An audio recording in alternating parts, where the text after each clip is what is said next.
What's going on, Judge? Yo, what's going on, Mike? He got the full setup. This guy's ready to go. This guy's That fully setup decked is out. crazy. Well, I don't have all the money to buy all these figurines, so I have to do it digitally. Yes. I like your setup. It's fun, man. Hey, dude, it looks good. Yeah. So you're doing fine, both of you, I guess. Yeah, all good, man. All good. I feel like we made some good ground today. We cleared some stuff up, and it's been a nice chat. So Yeah. How about you? Yeah, I've been here from the beginning, and I guess it's fine. Lots of stuff already been talked about, but there's one thing that I never see people asking about this, and so I guess Mike saw it. I don't know about you, Underdog, but did you see Fight Club? Yeah, Fight Club. What happened it's with a Fight very Club? famous movie. Yeah, with Brad Pitt. Okay, yes, Fight Club, the movie. Yeah. There is this quote that I like a lot, and it's the things you own end up owning you. Yeah, and so when you start out on YouTube, it's all maybe just a hobby and you do a normal job and all that stuff. But when you really grow big or you have your breakthrough, you also kind of have to commit to certain things, especially with YouTube being like how it is now. Like you're just a little bit younger than I am. So you probably already, you still remember the time YouTube was in like 2006 or 7 or whatever that was, when people were literally just putting on a webcam and filming into their bedrooms like Big Brother style with their massive CRT monitors. Yeah. And now it's a good time. It was great. Yeah. But now it all has to be so highly produced and all the engagement has to come. But if let's say you're committed to Mortal Kombat and Mortal Kombat has nothing going on, no news coming out. But it is still your main source of income if you're like 400,000 big. So you have to pump out content like 3 videos a week, maybe 2. Some people need only 1, but it is a certain thing that you have to do. Otherwise, you lose income. So this is what I mean. Even there's no news, you have to still make your 8-minute video. And even if it's just a rumor that you can basically get the information in 30 seconds, you still have to kind of talk 8 minutes.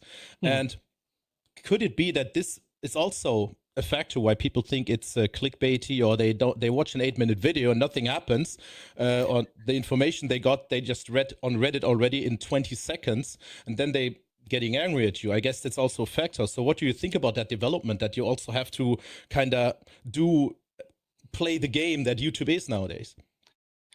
Yeah, I think mostly it's YouTube's fault, but if you watch most of my videos, I do try to, in the very first 30 seconds or minute, I outline what the talking points are going to be in my video right away. So I'll be like, in today's video, we're talking about blank, and a little bit more in today's video, another day, another news, all that stuff. So I do outline at the very start what I'm going to be talking about.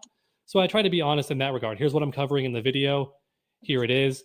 And I do talk for a bit, but I'm trying to add my perspective on things too. That way it's not the same as just getting the information on Reddit. Because like you said, you could just stop there and get the information. But I want to cover it, talk about my opinion on it, possibly what it could lead into in the future, things like that, which does put you to the 8-minute mark, which is a better way to get money. That is true. It is a job at the end of the day.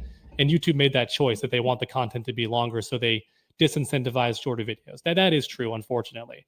But so yes, most YouTubers will work for that 8-minute or 10-minute mark unless they have a ton of Patreon members. But I've never been a huge fan of Patreon or of donations because I'd rather the content be free. I don't want you to pay for it. So I try to have the video money being earned via my ad revenue or sponsors. I don't want it to be from my viewers, or I make t-shirts, or I make comic books. I try to give you a product. I don't want to just get paid to do this job, which is essentially free. It's never felt right to me. It's pretty much a free job. So even the games I get are free. Like Tekken gave me free copies, Street Fighter gave me free copies. So even that is pretty much free. So that's why the videos are a bit longer. I am using the ad revenue to make my money instead of using people's donations or Patreon to make my money. I don't feel good about doing it through them.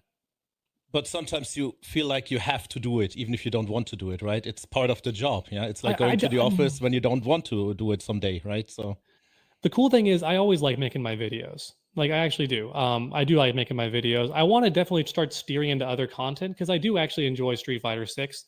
The problem is they're not giving us content very frequently. So it's hard for me to make a video all the time about Street Fighter 6 or even Tekken 8 because there's going to be a pause probably between this season and the new one, right? So I'm not sure when the new set of DLC characters get announced.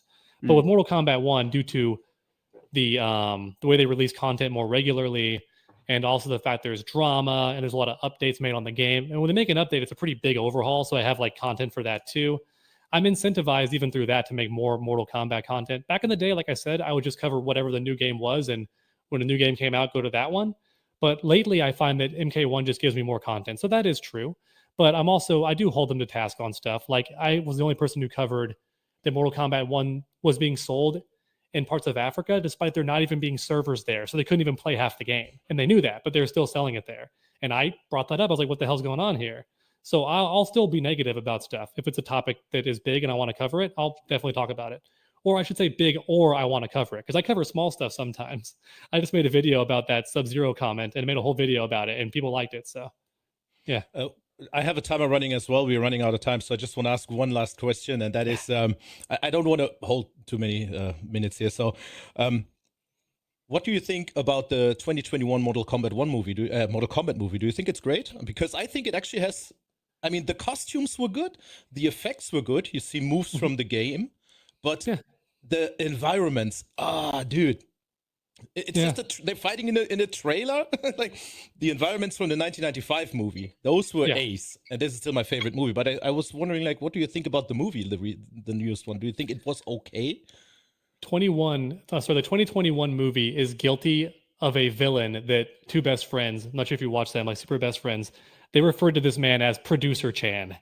Producer Man definitely put his hand in that film way too much and said this film needs to be as broad and regular normie as possible. So we're going to get rid of all the outlandish stages because that's going to be too much for people. We're not going to let Reptile be a kung fu ninja. He's going to be a lizard monster because people love Godzilla. Like it's clearly some guy trying to be as mainstream as possible who's in charge of those decisions, and it just made it feel less like Mortal Kombat. But there is some merit there. The costumes were fun. I think some of the fight scenes were fun and choreographed well. But even simple decisions like making Cole Young the main character instead of Johnny Cage, who that's his exact role, is to be the every guy man who has to deal with this nonsense, would have been perfect. But also I'm like, what's wrong with Liu Kang being the main character? He's so easy to relate to, but whatever. I feel Sub-Zero was more the main character there, but he had a good actor and he looked great. I think they did good, but the trailer park and realistic world setting was kind of weird. Maybe they ran out of budget. I don't know.